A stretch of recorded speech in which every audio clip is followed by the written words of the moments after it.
All righty, welcome. My name is Jared Wilson. This is the Resilient Living podcast, where Ryan and I discuss various aspects of homesteading and preparedness, and just as a way of helping our community to become more resilient.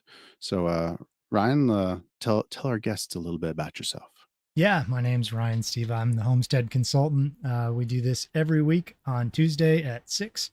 So we're trying to make a habit of it. And so if you guys want to show up for the live streams, we'd love to have you. We're trying to do it really consistently, and we've got some really cool guests lined up too. So keep that on your calendars at 6 p.m. on Tuesdays every week. We're doing this. Yeah. And we're trying to, go for that 45, 50 minutes, and then we'll, hopefully get like a Q&A at the end. So if you guys have any questions, shoot it to us. If you guys are catching this later, reach out to us on our social media. We love to answer any questions. Ryan is the expert on most everything. I can throw, Homesteading, that is. yeah, yeah. I can throw equipment at you all day long, but yeah, so we can help you out. All right. Yeah. So what are we talking about today, Ryan? Well, today we wanted to cover water filters or water filtration in general. And since my thing is kind of the homestead, I don't know, maybe you'd say the bug in location. Yeah. I'm going to cover that, but we were going to have you cover kind of more the preparedness, survival type water filtration systems. Yeah. And I think people are probably going to be more interested in that. It's a little bit more interesting than what I'm going to cover. So we're going to do yours first, and hopefully, we're gonna do mine first. yeah. Well, unless you really want to switch it up, but no, yeah, I figured we'd do yours first and hear about what the different considerations are, what the different situations are where you're going to need these filters, and how to think about water filtration in kind of austere or survival type situations. Sure. So, and we've talked about this a couple times on some past podcasts, but water is, in my opinion, very important. I think most everybody would agree. So one of the things that I promote fairly heavily, especially in the shop, is water filtration systems, and it can be something as simple as a life straw. They're readily available, fantastic little devices that will adequately keep you healthy when you're depending on where you are, where you find yourself in need of water. There's some great products. Camelback did a project with life straw, so you can get a Nalgene style or size water bottle with the life straw built into it. Great thing. Benefit to that one is in a life straw, the filter element is sealed, whereas this one you can actually replace the elements. They have the ion exchange filter and then the main carbon filter. The main carbon filter is good for 1,000 gallons, and when you're drinking out of a 1 liter bottle, that's a long time. That's a lot of filtration. It's a lot of filtration. The ion's good for 25 gallons, so that one you're gonna go through those ones fairly quickly. So But yeah, give me an idea on those as far as what do they filter out? What do they not filter out? What are they good for? And those sound to me like highly portable options. So yes. give me a little bit of background on what those do filter, what you might want to be careful with still with those. Sure. So the life straw, here, I'm gonna try to read it off there so I don't mess anything up. So it's the Eddie Plus filter by Life Straw. It removes removes bacteria, parasites, and microplastics. It reduces your lead, tastes, chlorine, and other unwanted chemicals. Um, and it does a fantastic job of it. I've used it a couple of times. and it does a really good job. So if you're in the Middle Tennessee area, especially in the Van Buren County, you're familiar with our water. Our water is fairly notorious. We fail our inspections on a regular basis. And so we use, yeah, there you go. There's our left straw. Um, so I had to find something. It was like, if I'm going to be drinking this water, we got to find something. So that's why we ended up with Alexa Pure as our primary water filtration system for our home, which is a countertop based system. It's not like a whole house system. Yeah. Whole house system. We'll get into that. You'll cover that. I'm a huge fan of the Alexa Pure Berkey, which I think is now Burrow or Burrow, yeah, I think Rocks so. or Something like whatever that. that Yeah, is. Yep. right. No, I'm a fan of those. But yeah, let's um I think you gave me a pretty good idea of what Life Straw does filter. Um are there situations where it's just not good to use? Yeah. So the issue, and this is circumstantial based. My issue with it is you have to stay at the water source in order to get water. And you're Mhm. also just ingesting the water. So if you needed to gather water for to reconstitute some freeze dried food, aside from like, drinking some and spitting it into a cup, it's not a great system. So something like Membrane Solutions has their grab bag. So it's a bag that you can just scoop up 6 liters of water. I think they have a couple different sizes. 6 is the one I like. And then it has a gravity feed. So you're just taking that water, hanging it up in a tree, running down through a tube into one of their water filters, or you could hook up a Sawyer Platypus. Platypus makes a very similar system, so that you can just filter when you have a chance. So Sure. you're just going through the woods. You don't need the water yet, but there's the creek. So you just scoop it up, throw it in your pack, or hang it off the bag, whatever. Go to where you're going to camp. Now you can hang it up and you can get your good, clean water. Okay. Yeah. So you've got a storage mechanism. So this is more like backwoods survival kind of stuff. Whereas the Yeah. Life Straw might even be, you might even just keep it in your house or your car or whatever, just in case you find Yes, yourself in a exactly. situation where you need to drink water and it's not safe. Yeah, throw it in your backpack, throw it in your glove box. It's there when you need it. They come wrapped up in a plastic container. Try to make sure that you're checking on them fairly regularly, that they're not getting punctured. But aside from that, yeah, they're good for long-term storage. Cool. Yeah. And they're pretty light, correct? They are. They are quite light. They are fairly long. So if you're running like a really minimalist setup, like a single strap bag, they're going to take up yeah, I think they're no, they're about a foot long or so, Okay. and about an inch in diameter. But they might fit in like a glove box. Oh yeah, yeah. Okay. Got them in most. I think I've got them in all of our different cars. Yeah. Cool. And for those curious as to what the Alexa Pure looks like, There you go. here's a general view of that as well. So I'll talk on the Alexa Pure for a second. Sure. Benefits to the Alexa Pure over Berkey. I grew up around Berkeys. I wanted to sell Berkey when we opened the shop, but EPA decided to stop sale them, and so that was not an option. So I went looking, and we landed on Alexa Pure, and I'm really kind of torn because I really like Alexa Pure because the water filter comes pre-soaked, so you don't have Mhm. to pressurize and purge the air out. And the filter element filters out fluoride, where so you don't have to have a secondary filter Well, like you do on the Berkey, which is really that's a cool. big deal. It really is. But aside from that, they're really comparable. I've sold the filters to people who have Berkeys. They Mhm. put Alexa Pure filters into their Berkey. Um, they the Alexa Pure it's about the same size as the middle Berkey, not the big one. The big one I think Right. is it's big. Um, the Alexa Pure can support 4 filter elements simultaneously, which would last years. at Yeah. normal rates, like years. Now with the Alexa Pure, if I'm not mistaken, the filter is rated for a shorter period of time, but It it you want is. to speak on that a little bit? It's a Or can CYA you? thing. Yeah, I can say it seemingly it seems to be a CYA thing because I have been running for much further than their recommendation. I've not noticed any decrease in speed that it filters.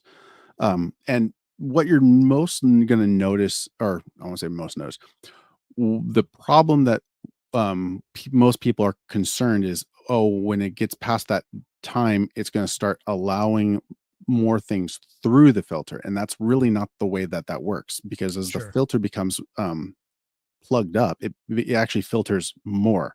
The Right. problem is flow rate and Goes pressure, down. not what's passing through it. Now, if I'm not mistaken, you said it's a CYA thing, which I agree with. I think that's probably it.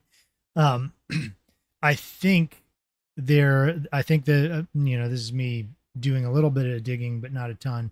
Was that there might be concern that the ability to hold out bacterial issues could reduce over that time. But I think in most typical use cases, especially when you're dealing with city water that's Right. chlorinated, Yes. you're probably not going to have to worry too much about bacterial issues.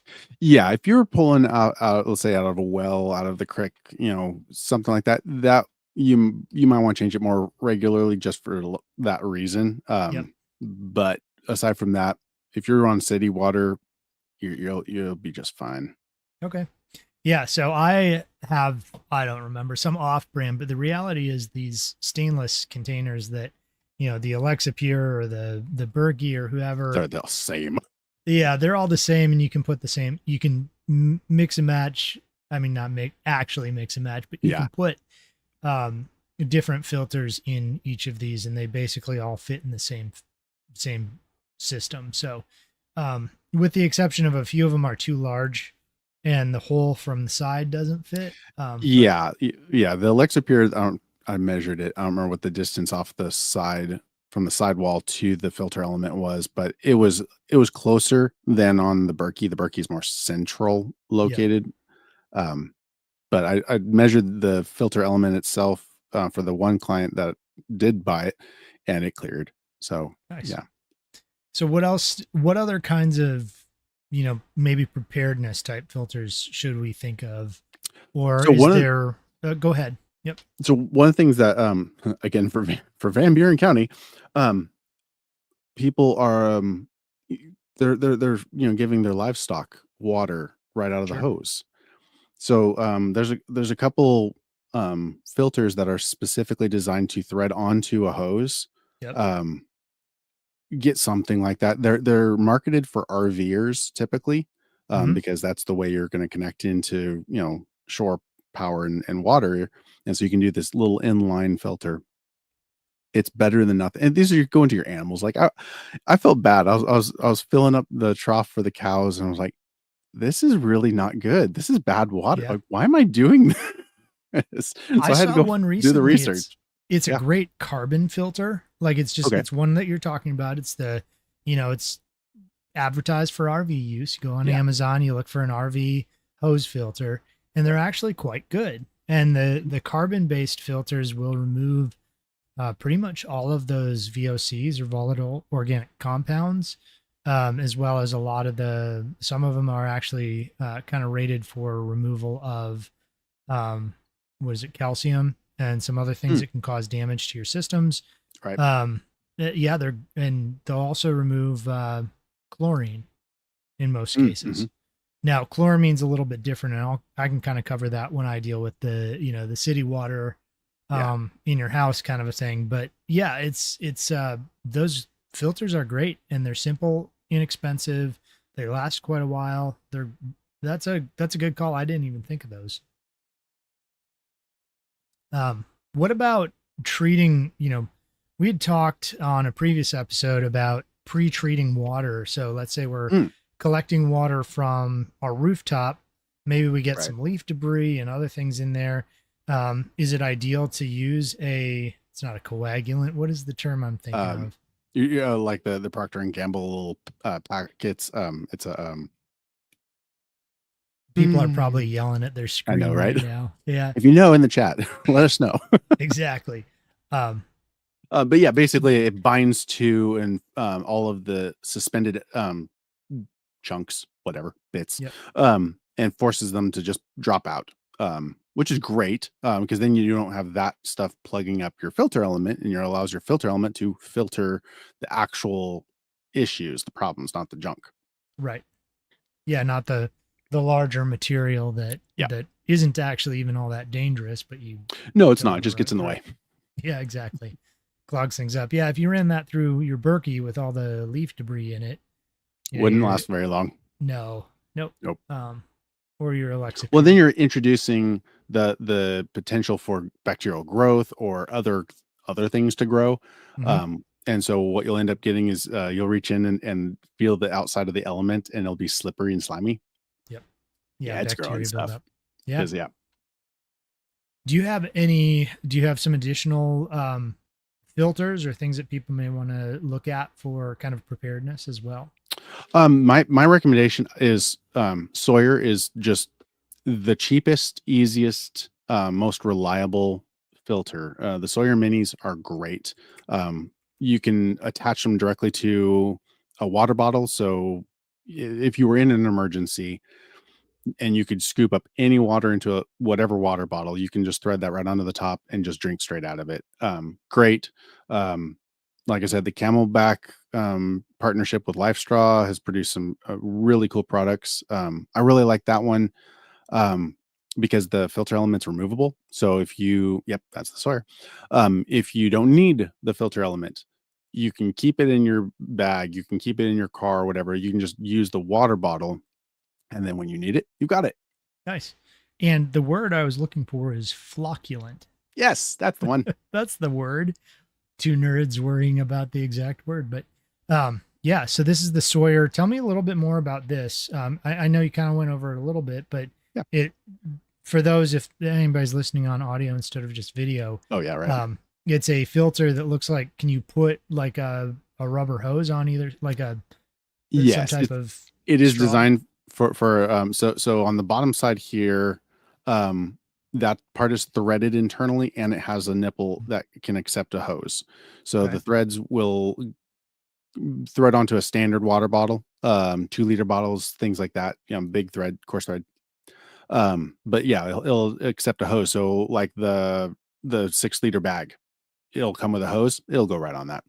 Um So it's so intended to adapt to multiple different situations where you find a 2 liter bottle that's what yep, accessible. You fill it up with water, you tip it upside down, and the thing drains into right. something else. Or if you needed catchment, you can, cut the bottom off that 2-liter bottle, position it where, a downspout is broken or something like that, where you can get that water collected. You have some head pressure, gives you a little bit better flow.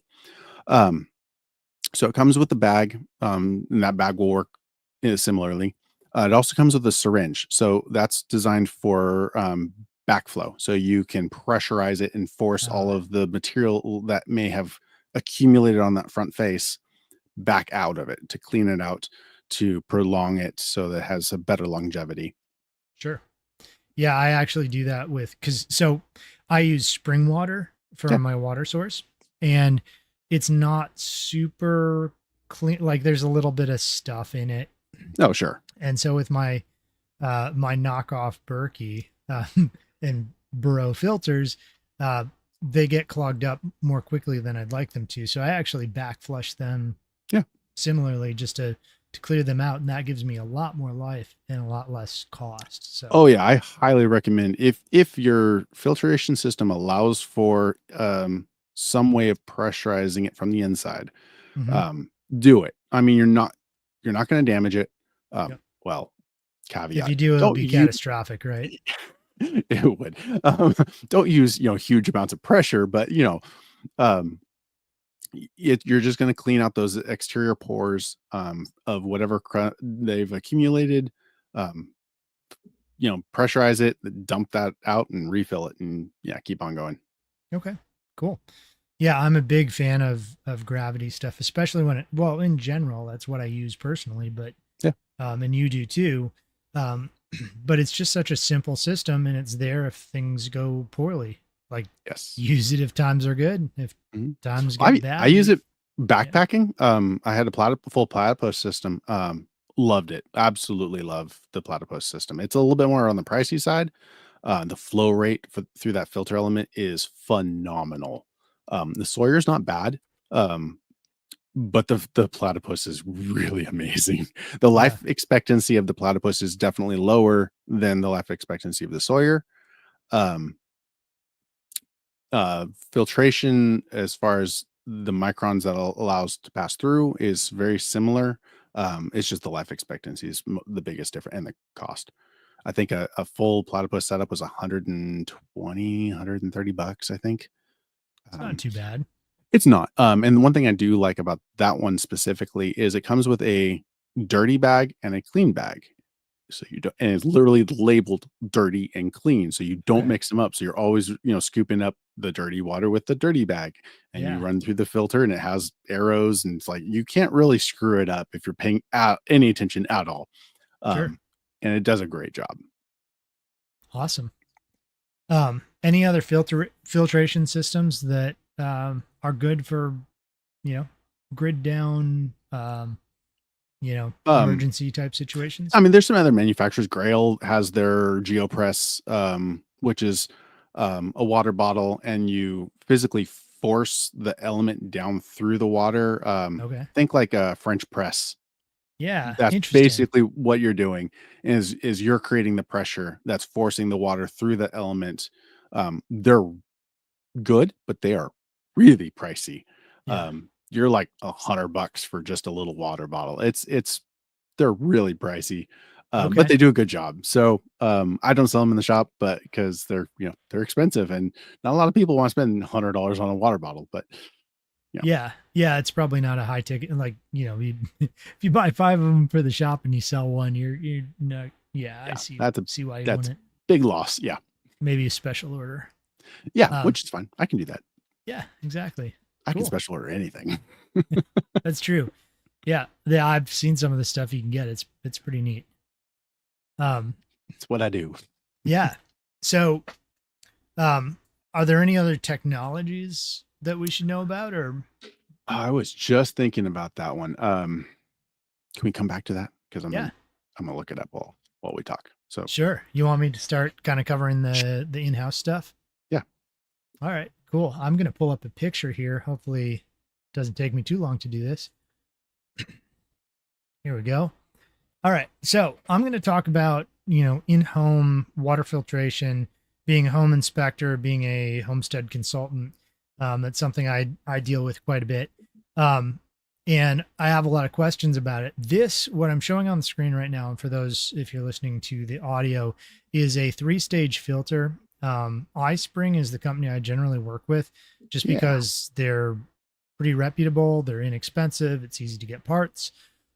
You can go with some other companies that might be a little bit higher quality, but generally speaking, I think everything's basically the same thing as what iSpring is selling, but you've got better manufacturer representation and a really good price still. So that's a company I generally go with.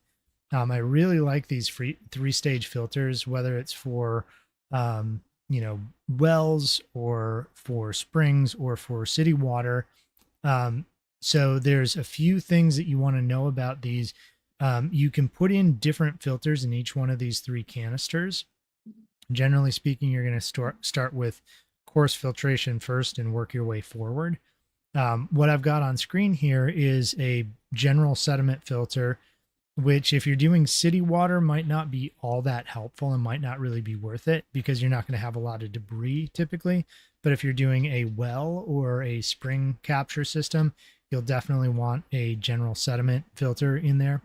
And then after that, I use carbon filters. So um, the general idea is you want to first filter out any sediment if your whatever system you're using has sediment in it, and then this carbon filter gets a huge amount of the stuff you don't want in your water out. So what it will generally filter, and it's not 100%, but it filters dramatically, is chlorine.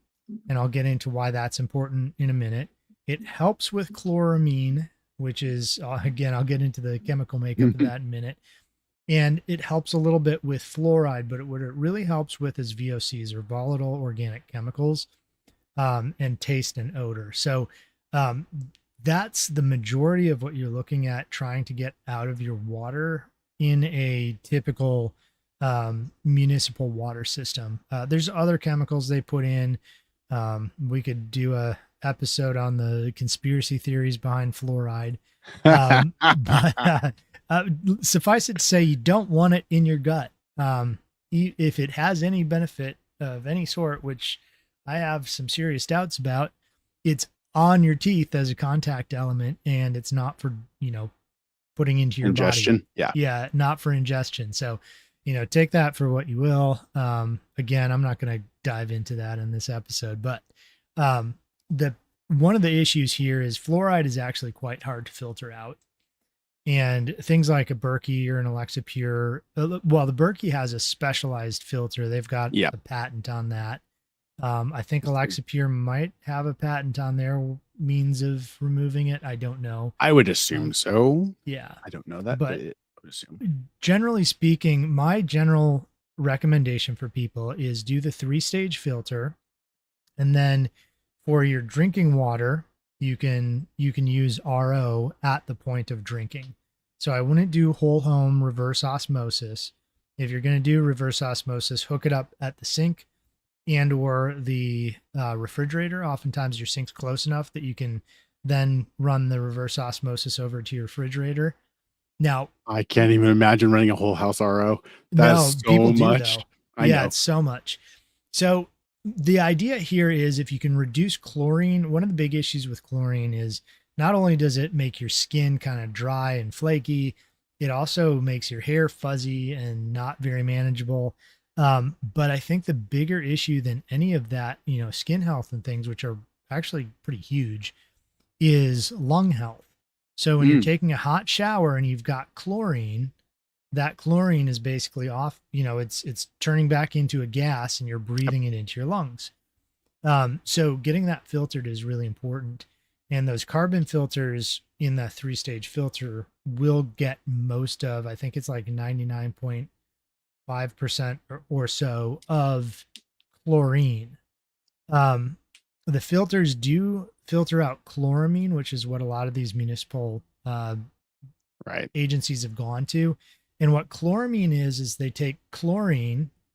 So they take, chlorine and then, ammonia, and they mix the two together and they bond in such a way that the chlorine becomes less volatile and less able to basically evaporate in the air. So you don't smell it as much.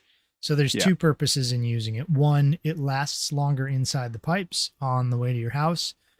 And it doesn't evaporate, so you don't smell it. So it gets rid of the chlorine smell that people don't like.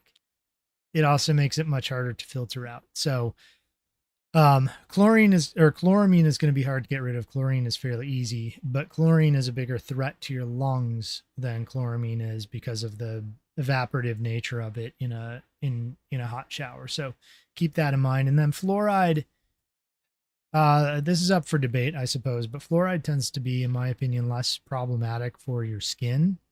It doesn't absorb readily, as far as I can tell, does not absorb readily through your skin.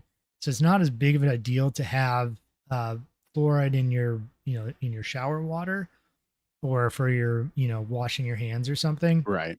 But I definitely want it out of my drinking water.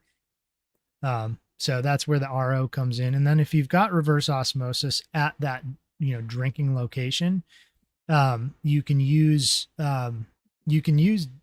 different means to put minerals back in your water. So you can get remineralization to, put something useful back in that water, because reverse osmosis will take out everything. Yeah. So there's a few other things that you may want to think about, especially if you're on like a well, or really in general, But UV disinfectant filters can be Yes, stacked I on the love end of UV all of this. systems. Yeah. Um, Now, unfortunately, they're kind of like an always on light Yes. because the lights take a little while to warm up. So it can't be like an instant water heater where it just turns on when it's needed. So the Be light nice is if it all, could.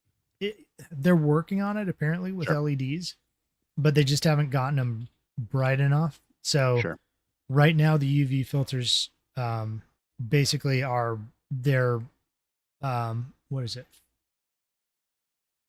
Fluorescent. There we go. Yes. They're fluorescent lights for the most part, and they're always on. Hmm. Usually, I think they're around 12 to 20 watts. So Something they're about not a that. huge, yeah, they're not a huge amount, but that's going to kill, bacteria, viruses, protozoa, things like Mhm. that you obviously don't want in your Right. water. Yes. And Yeah. so I've seen they do have the LED ones, but they're usually lower flow rates Mm-hmm. because it's always, it's time. It's what Right. they're usually anywhere from 36 inches down to, like 18, 20 inches long. And so it only has that amount of time for it to affect the system, or where you're actually ripping apart part of the DNA structure of the of Right. what's growing in there. Um, so yeah, the LED ones, yeah, they're not quite there yet. They can't do huge volumes at high flow rates, but yeah, the big ones. We had them in hospitals Mm-hmm. because there's a lot of systems that really need good clean water, Yep. surprisingly, in a hospital. And you do have to be careful with those. I've pulled some apart and found the entire tube that the fluorescent light sits inside of gummed up, and it's like it's not Oh, doing anything anymore. no. Right? Yeah, it has to be clean. Yeah, exactly. So that needs to be cleaned periodically, checked for maintenance, bulbs replaced even if they haven't gone bad. Yeah, and that's something that when we would ever do a water filtration system install in the hospital, we would put pressure meters on either side of the system. Oh, sure. When it was flowing, you could see the pressure differential between the inlet side and the outlet side, so you could see whether you have an occlusion or not, which was a great indicator for us. So instead of like trying to calculate how many hundreds of thousands of gallons we've gone through, we could just look at a pressure meter and go, "Hey, our inlet pressure is spiking, our outlet pressure is plummeting. We've got an occluded filter, pop that sucker out and get a new one in." It was a way easier way of checking, for yeah, That's a gave us fantastic idea. the best bang for the buck by far as far as life expectancy, because we were just like, "Oh, we'll just do it every 3 months." Like, "Oh, we're going through a lot of filters, like, and these are really clean." And they're Yeah. like, "Okay, well, let's push it out to 6 months." And then we're like, "Let's put actual meters, get a baseline, Right. and analyze this." And it worked. That's awesome because you don't you're the general recommendation is X number of months, right? Yes. Yep. But that doesn't account for how much water you're using. It doesn't account for how dirty your water is. That's a big Doesn't one. account yeah, it doesn't account for anything. So I love that. So in a home system, you could just get a couple of fittings that go on Mhm. either side.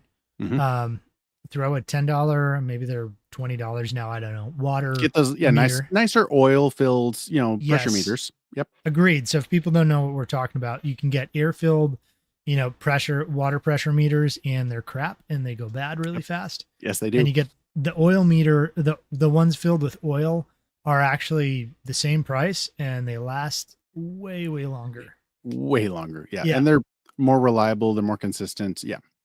Yeah. Cause I, as a home inspector, I use water pressure meters daily. Sure. And I was going through like the Rainbird ones that you can go get at Lowe's. It Yes. was like one per week. And like, Ow. yeah, $10 a week, not a huge deal, but the Adds up. effort in going and replacing them and That's over 500 a year. exactly. $500 a year. Yep. So now I go through the oil filled ones, maybe one every 6 months. Sure. So it's substantially better. Part of that is I'm dropping them, but Well, yeah. yeah. Anyways, so yeah, if you put my brain's kind of blown because this is such a simple solution, an elegant engineering solution for this. If you put a pressure meter on either side of your filters, once you get kind of a baseline for what is normal Yep. and It what has to be is, flowing because yeah, it'll reach, normal, it'll normalize when it's not flowing. But right. when it's flowing, you can check it. And yep. Yeah. So let's say you turn your hose bib on and you've got kind of a baseline. When I first put the filters in, I've Yes. got let's say Just 5 take an degree or 5 indelible psi marker differential, right? and mark on Yeah. the face where both of them are at, and then Yep. you can see above or below which goes which direction. Yeah. Yeah. And say so your differential, let's say, starts at, I don't know, 5 psi, just throwing Yeah. numbers out there. And when they're dirty, the differential is 20 psi. Yeah. Oh yeah. And now you've got those markers, and and so instead of a time based thing or a gallons based thing, it's just they're dirty, replace them. Right. I love that. That's awesome. I think I'm going to be adding those next time I mess Sweet. with my filter system. Nice. Um, cool. Well, another thing I wanted to talk about, let's see, was water softeners. Yeah. So I'm curious about it because I don't actually know a whole lot about water softeners. yeah, I never really had a need for them where we were at in California because we had really pretty good water. yep. So here in Tennessee, for those who are in Tennessee, probably know we've got pretty hard water for the most part. Not always, but a lot of places you're going to have hard water or have other types of minerals and things in the water, which for drinking, as long as it's not too much or imbalanced, you generally want minerals in your water, but those deposit obviously on things like water heaters, um, and dishwashers, things like that. So I've got pulled up on the screen here something called the descaler, and these may have been around for forever, but they're put out by a lot of very reputable brands, and what they do is they use some form of electrolysis basically to change the electrical charge on the particles so they don't stick to things as they pass through. So instead of having to go buy salt, every week and dump it in a softener and go through that whole system, these are supposed to be able to handle softening your water, or softening is probably the wrong term. It's descaling, or keeping Yeah, it from sure. being able to connect to the piping and appliances. Yeah, and you had mentioned when we were talking beforehand, like for someone who has especially the smaller instant water heaters, they Mhm. seem to be more susceptible to scale buildup. What a great application for something like that. Yeah. Yeah, and I think it's, the what I'm showing on screen here, that is typically going to be um a solution that works as the water is passing through, and then those charges kind of go back to normal over time. So it's great for an appliance that's running, and it's really going to I from what I've seen, really helps keep things from getting that scale build up on the inside. Um, so yeah, I recommend these, but I don't have a ton of experience with them. But for the most part, I think they're going to be better than a softener, unless I don't think they're as capable if you've got like really really hard water. Mm. Um, they're not going to do the same as a water softener. But for the most part, like I don't like softened water personally, and a lot of people don't, because like you just get this feeling of you can't get clean. It's the Um, texture, like it bugs yeah, me. Like it's just like exactly. it's wrong. Right. Yeah, you put soap on and you like 10 minutes later you're still trying to get it off your skin. Have Um, you ever drank the Fiji water? it's It's been a while, but thick. I've had it. Yeah. It's like thicker than water. It doesn't taste right because it Right. doesn't feel right. Yep. Maybe Yeah, that's there's just a whole witchism. conspiracy behind that too, like where it actually comes from. And Right. yeah, I agree. It doesn't quite taste right, and I don't trust anything in a bottle really. So It's wise. um, yeah. Uh, I think that was kind of it. Well, reverse osmosis. So maybe I'll hit on that just a little bit. Yeah. Um, Really the idea is it's going to get rid of everything that three-stage filter missed. Reverse osmosis water is going to be like, I think largely a 7.0 pH. It's going to come out. Should be. Yeah. Yeah, it should be 7.0 pH or something's wrong. Um, but the filtration systems can get gummed up easily, so you really want to pre-filter as much as possible. And then, like I said, use it as a point of use rather than whole home, because I see a lot of people do whole home and it's really expensive to maintain, and it's not functional for most people, especially if you're in a kind of an emergent situation where you want your stuff to work.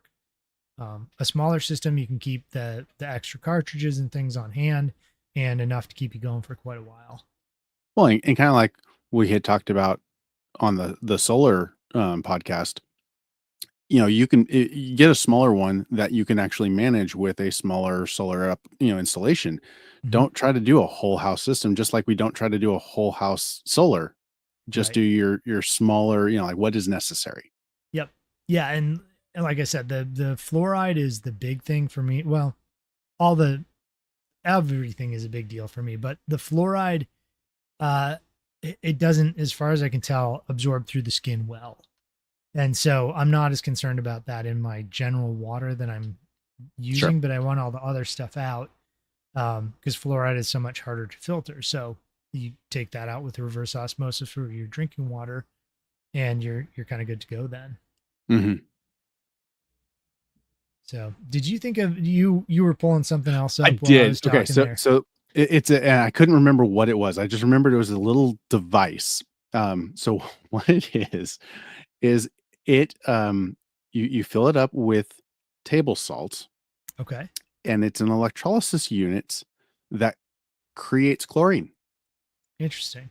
So in an emergency situation where you need to um purify or sterilize basically your a batch of water, so it has various settings from 1 liter all the way up through 20 liters.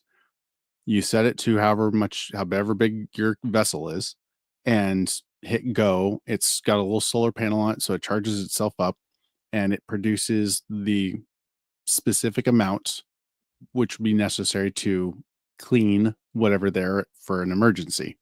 Now, What is the thing called? it's What's the name of it? called, I know, right? H2 Go Global Water Purifier. They're $114. This I'm looking at h2gopurifier.com. Okay. Um, it's an interesting little device. I'd seen it on I think Dirty Civilians did a water filtration episode. That was really, really good. If you're interested in this stuff and you want like somebody who really dives deep into water storage, yep, that's the little guy. And water filtration and stuff. Dirty Civilians did a great episode on water systems. And one Cool. of the things that he talked about was this, and I couldn't remember what it was called, so I had to look. Interesting. Yeah, this is you know, I guess I'll describe it a little bit for those who can't tell or can't see it if you're listening on audio. It looks like maybe something you could fit a 9-volt battery in. Um Yep. and basically it's, it'll fit in the palm of your hand. It's pretty small. Yes. And like you said, you stick a little bit of salt in it, you press a button, you let it sit, Hmm. pumps out chlorine. Yep. And then you just take that chlorine and dump it into your, you know, whether it's a big old tote or whatever you can find, a 5-gallon bucket, something, Yeah, and it cleans it up.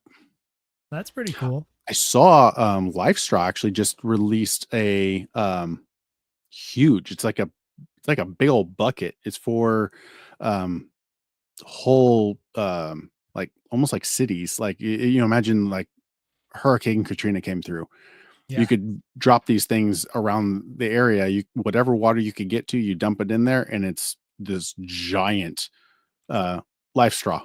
It Okay. has all kinds of spigots around the outside edge that you can just take, whatever buckets you got and just fill them up with good clean water. Okay. It's like that's an awesome, use for this technology where you're gravity fed, so you don't have to have any other infrastructure. You can just let it go, fill it up with whatever you got, and you get good clean water out of it. That's pretty cool to be able to deploy, wherever you're at. Hmm. That's Yeah, that's a at neat. that scale, that's unusual. There's not a whole lot of large scale water filtration systems that are deployable like this. Yeah, that's really cool. So I'm going to bring up another image on the screen, as we've talked about before with direct There you go. solar. So if you can push water up to somewhere, this little pump that I'm showing on the screen is a brushless 12-volt DC water pump and you can buy them in bulk, and you can get them for about $4 a piece. Um, I've run them for a long time just to see how long they'll last. I haven't broken one yet. So you can either stick it directly in the water, it's submersible, or you can run a little pipe from the water to it, and then you can run basically a flexible clear plastic hose, and so you can now pump water up to a location, and then have water that you can pump, bring through whatever filtration system you're using, especially passive gravity fed stuff. But um, having something like this, and I don't know, like irrigation line that you could Mm. adapt it to, where you could pump a bunch of water very slowly over a day up into a container rather than trying to haul water from somewhere. Oh, That'd be right. kind of that'd be kind of cool. Especially if, let's say, you're I don't know, we're just spitballing on how do you have water on hand that you can filter later. Um, maybe you've got animal water troughs that you set up to fill with these small pumps and a small like a little, just little 12 volt or 15 volt solar panel, and so it Mm-hmm. pumps all day, keeps this tank, and maybe it's even just a water trough for animals topped off. And Yep. then if you ever have a problem, you can go out there and scoop water out and then run it through your Alexa Pure or Life Straw or whatever else you've Whatever, got. yeah, whatever you got, whatever you can Yeah. get your hold on. Here, I went and found that big life straw. Yeah. Let's see it. Check that Oh, thing out. interesting. Yeah. Right. Yeah. So You you've just got water fill up taps the all top. around it. Yep. Mhm. And then it's got spigots along the bottom, and you can just, whomever can just walk up and get good, clean water. Cool. Yeah. It's kind of like a giant Berkey, or It it's is. a big Berkey. I'm assuming, I don't know this. I'm assuming that light blue top is probably nestled in here, and it's using its weight to press down through and create, and that pressure is what's forcing it through the element. I'm guessing. Yeah. It'd be Um, interesting to see the schematics on that how one. it actually flows. Yeah. Yep. Cool. Yeah. Well, I haven't seen any questions come up. I see Andy Eddings. How you doing, man? Says howdy. It's good to see him on here.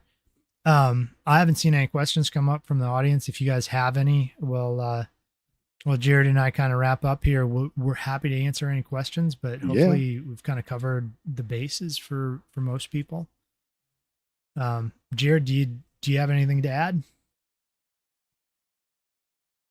Not that I can think of. I mean, we covered everything from the emergency side of things to, your more normal life application slash emergency, bug in kind of stuff. And yeah, a lot of this stuff really directly integrates into, let's say you had a water catchment system. Mm-hmm. You can keep it clean. You can, keep it stored safe using whether it's the chemicals to stabilize it, and then you're running it through an RO, or you're running it through your, Berkey countertop or whatever. Yeah, no, it's a very deployable system. Yeah, absolutely. And if you really had a grid down situation and you had a handful of solar panels, or even a car battery or something, you can hook up a 12 volt RV pump from your Yeah, water source, hook it to your hose bib. Some hose bibs don't allow for this, so some won't allow reverse. But if you cut off the water to the street, if you shut that valve off, hook it up, you can actually backflow pump into your house. And right. those pumps run up to, they shut off at 45 psi automatically, which that's enough to take a slightly unpleasant shower, but Yeah. and Hey, it's something though. it's something, right? It's going to fill the toilet so you can flush. It's going to, leave the sink available so you can fill pots and pans, and Right. it's really simple to do. So you can throw one of those pumps on. It's basically a 12 volt RV transfer pump, and you can throw one of those on the outlet of a IBC tank and Yeah. push water into your house that way. So yeah, and now you know how to filter it, so it becomes very usable that way. Yeah, sure. One of the other products I just thought of that Lexapure has is it's a bag that goes Mhm. into your tub, so that Okay. if you knew that there was a hurricane coming, something like that, where there was a definitely a possibility that you might lose power, you might lose water, or might not Yeah. have good clean water. You can throw this bag into your tub, hook it up to the spigot, turn it on, you fill up 65 gallons of water, which is isn't a limitless supply, but it's a pretty decent supply for a while. Plenty for So yeah, drinking. exactly. Yeah, you Yeah. don't use it for flushing your toilet, but Right. for drinking, absolutely. Yeah. Yeah, no, that's great. So it's got a filter kind of on it already. So as it So goes this into the doesn't have bag any or no? filter on it, so you'd filter it post. You'd Okay. be just storage. Okay. Got it. Well, you in that sense too, you can just fill your bathtub. Plug your You bathtub and can. fill it.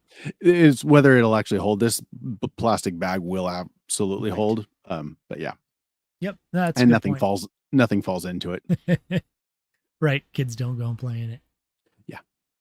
Cool. Well, I think that'll do it. I appreciate you taking the time and going over this with me. Yeah.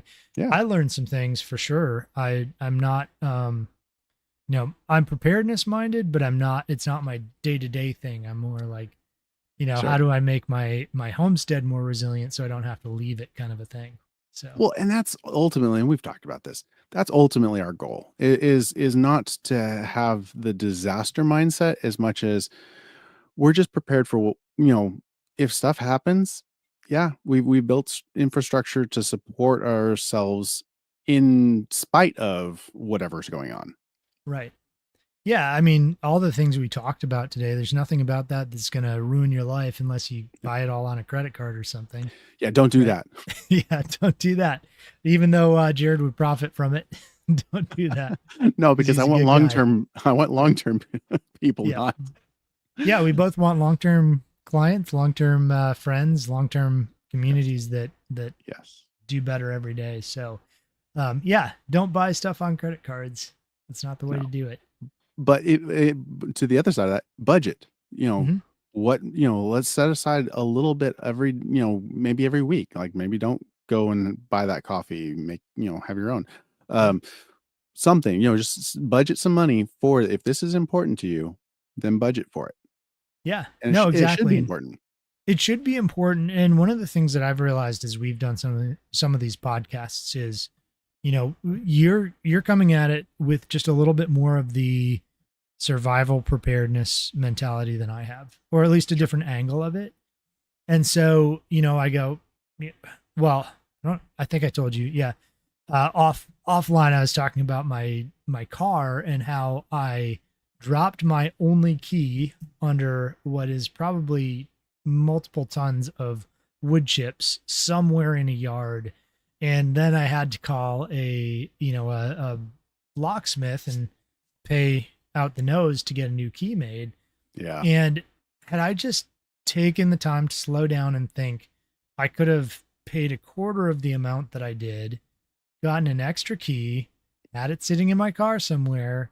And, if it was a true emergency, I wouldn't be stuck there without any key. Yeah. It's, An ounce of prevention is worth a pound of cure. yeah. And I, That's a I lot of think, what we're talking about here. right. And I think I'm thinking, what we all take our own path and have the things that we're thinking about as far as preparedness and taking care of our families. As men, we're thinking about, how do I take care of my kids, my wife, make sure that they're financially provided for, emotionally provided for, physically provided for. Like, how do I do that? And there's this balance between, like, I want to provide good food, and I want to be prepared. So I want some food put away as well. And how do you put away good food and, Right. rotate the process? And so as you and I talk, I'm kind of seeing these things where I'm like, I've got some gaps here where Hmm. I've been so focused on healthy, which is Very vital, important. Yes. and shifting things to that to take care of my family in that way, that I haven't been quite as careful on the, like, do I have my generator set up and ready? Have I tested it in the last 6 months? And the answer is no, I haven't. Right.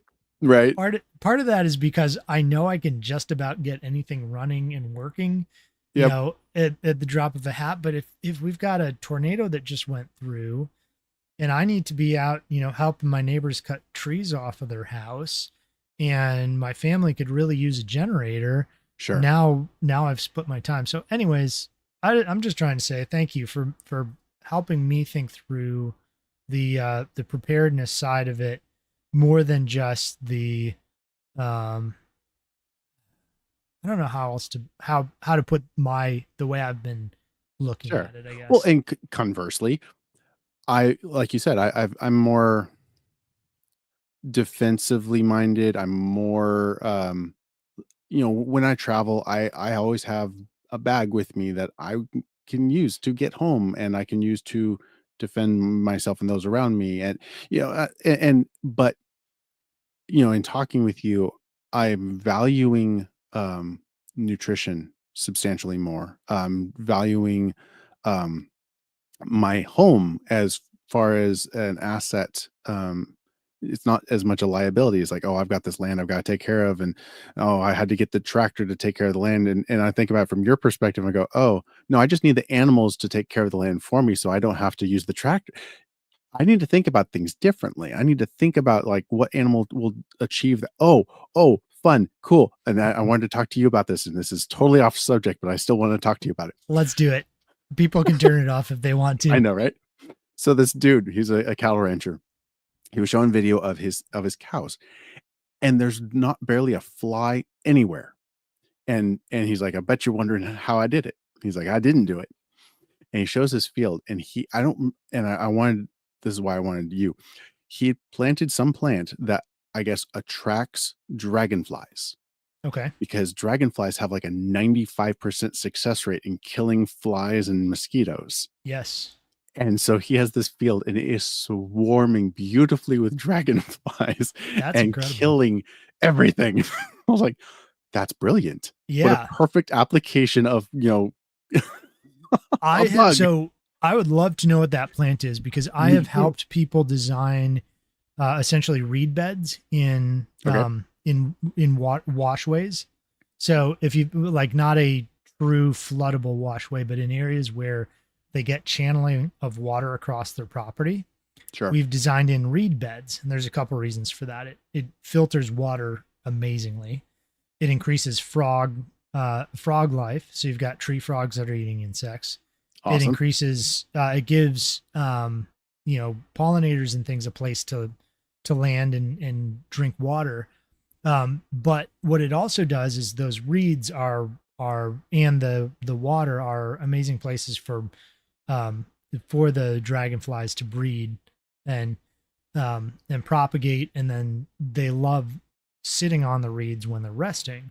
Yeah, that's what he said. They So like really tall sticks basically to sit yeah, on, to rest, and then to be able to yeah, see around them. That's see really around. Yeah. cool.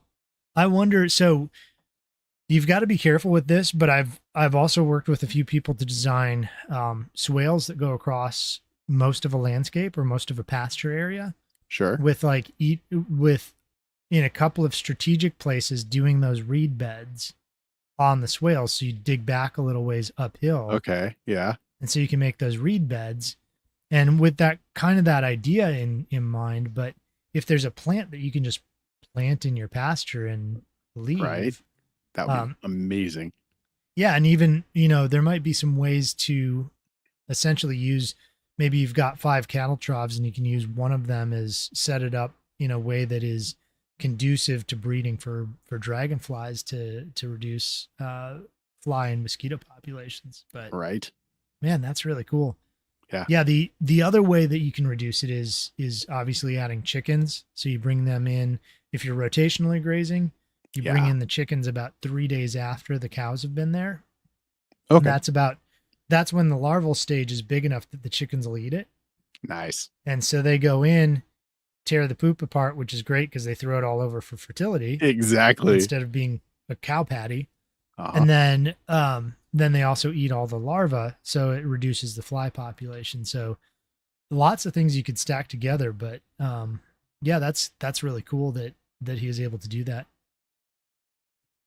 Do you know what his where he was located roughly? Like what I state or don't. anything? It looked northern because it looked drier, a little bit harsher than Hmm. like down here. So I'm assuming it was probably somewhere up past Pennsylvania. Yeah. Oh, cool. That's Yeah, pretty neat. I'm gonna have to go and find that video again because I was like, wait, what? You did what? Yeah. Yeah. Send me that. I want to see that. Yeah, yeah. Cool. All Well, righty. yeah, I Well, think I'll uh, say I don't see any questions. All right, no, I haven't seen any come that's through okay. either. So, I think what I want to encourage people to do though is think about these filtration systems and how you can tie them together with things.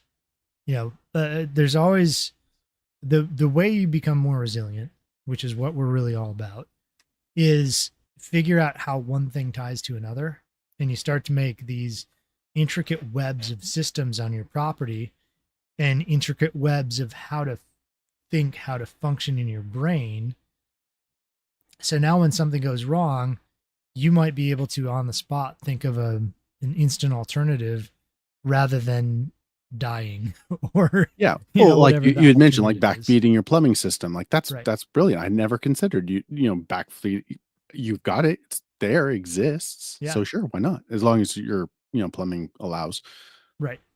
Well, okay. So on that note, let's say your hose bib doesn't work. You know what will always work is your washing machine connection. It's Ooh, also there a you hose go. connection. It is. So the one thing Yeah. you have to have on hand is a hose with two female connectors on it. Which you can go to any hardware store and buy those ends and make your own. Yep. Yeah, exactly. I mean, I whenever end of the season at Walmart, I go through their lawn and Pick their garden end stuff. section. Yes. I've picked up those ends for hoses because you're always having to repair hoses, right? Oh yeah. I picked up the ends for those for like 50 cents a piece, and so I'm just like dumping. Nice. I've got a big bucket full of them. Most of them are gone now because I've repaired so many hoses for clients and Sure. friends and family. But um, just having some of that stuff on hand and thinking about it beforehand can save you a trip to the hardware store, which can be costly, or it can save your butt in a situation where you need something to adapt. Um, Exactly. Additionally, actually, here's a great example of how to think, right? Is washing machines, they've got a female to female hose. And so you could hook up a standard garden hose to the washing machine end, Sure. and now you've got an inlet. So just Yeah. now you can take your IBC tank if you've put little adapters on the valve on that. Now, if you've got a RV pump sitting around, which I actually recommend a lot of times for like watering your various systems, your orchard or whatever else, hook it up to your car, your car battery, and Yeah. now you've got a water pumping system for your home. Mhm. So Yep. yeah, lots of ways to use these ideas, but figuring out how to tie them together and Yes. working with your brain constantly to Well, learn yeah, because patterns. nobody makes the holistic network like we're talking about. You have to learn, well, I don't have this, so how can I make that work with this one? It'd be like, okay, Apple. I don't really like Apple products, but I will credit them where credit is due. Yeah. They talk to each other in ways that are amazing. They Hmm. really do a phenomenal job of getting this, all everything to mesh together. Learning how to think that way in the real world where things just don't line up. Like it's like, Right. the threads don't match or the voltage isn't the same or whatever. Is so critical. And we'll do a podcast on troubleshooting and this topic is going to be prevalent through that. Because that way of thinking is incredibly valuable. Like Elliot had said on our fitness one, your body is what you bring to the fight. So is your mind. And the better you can think, the better resource you are, and the more value you're bringing to the fight. So, if you did they at some point did they stop teaching logic? And I don't mean that in a mean way, but like honestly, I don't Yes. know that kids are being taught logic. Um, They're not. that is such a travesty. I remember learning logic, and even if it's just like if A equals B and B equals C, then transitive properties. If they don't understand that, then it's really hard to get what we're talking about to make sense. Like, well, yeah, but that Yeah. wasn't designed to work that way. I know it wasn't designed to, but it's gonna. I'm Yeah. gonna make it. Yeah. I mean, there's so many things I post where somebody, you get trolls on YouTube and they're like, Oh yeah. that doesn't work. And I'm like, Oh you're yeah. watching it work. I'm not like using special editing tricks to make it look Right. like it works. Yes, it's not like out of the box. You don't buy it from the factory that way. Yeah, it But wasn't designed. I'll grant you. yeah, So exactly. But I'm like, okay, well, the standards say it works up to this voltage or whatever. And I'm like, that's what I'm using it to, or right. whatever the case may be. Yeah, I get electricians are the worst on this. Let me Oh offend some good. Uh-oh. electricians. Uh-oh. I've got some good friends who are electricians. So but electricians know code, and they Yes. know what's like acceptable by code, but they don't understand how electricity works oftentimes. And so Absolutely yes. yeah. They So just know how to hook it up and not they don't understand yeah. how it actually. Yeah, and they'll be like, that's not acceptable. I'm like, this is actually better than code, but it might not be acceptable by code. Sure. And so when I'm doing, it's on my own homestead, I'm hooking something up in a little bit different way. I'm like, well, this wiring, it's THHN and it's intended for this specific purpose. And I'm like, it carries DC just fine, right? It's Yes. rated for 600 volts. I'm using Yes. 12. Yeah. I think it's okay.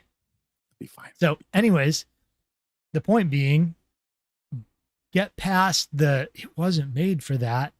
And sometimes it wasn't made for that is a good thing to know because it doesn't work. But Yeah. sometimes it wasn't made for that is something to ignore and try it anyways. Yeah. I mean, and especially in an emergency situation, what's the worst that could happen? You're gonna be Right. basically in the same situation you were in before. Okay. I Yeah. mean, anytime anything broke at the hospital, I'm like, well, it's already broken, so what's the worst that could happen? Right. I Yep. have permission to break it further. Awesome. Exactly. Yeah, I do that stuff with something that's broken. I love doing that. Like try something with it. As long as you're not going to hurt somebody or yourself too badly. Too If it's badly. not beyond a bandage, standard band-aid, go for Yeah, it. no tourniquets, no Right. hemostatic agents. It'll be Yeah. fine. Yeah, exactly. So, we've got it looks like we've got a decent number of people watching at the Yeah. moment. I'm going to announce next week, right? The 22nd. Yes. We've got a special guest, Stacy Sustainabling, from TikTok and YouTube. She's going to be on talking about off-grid life and Mhm. what she's learned being totally off-grid. So I think that's going to be a really fun episode, getting to Yeah. drill into that with her, because so many people think about, I want to go off-grid, and she's done it, and now she's living with the consequences of that. So Yes. I want to pick her brain on it because I'm not off-grid. So Right. hopefully people will be interested in that. Again, that's going to be 6 p.m. on, let's see, July 22nd, 6 p.m. Tuesday. So we'll have Cool. her on. We'll be live in studio again at Yeah. Jared's place, which will be cool. So anyways, I think that pretty much does it. What do you think, Jared? I think so. You want All to right. tell them where they can find you? Yeah. All right. Sure. So I'm gonna do you something can fun. find me. Check this out. Awesome. I love that. New technology. Yeah. So on YouTube, just search out thehomesteadconsultant.com or at the homestead consultant. My my actual website is thehomesteadconsultant.com. You can find pretty much all my information there, but all my videos are on YouTube. I also do TikTok just as a way to get the word out.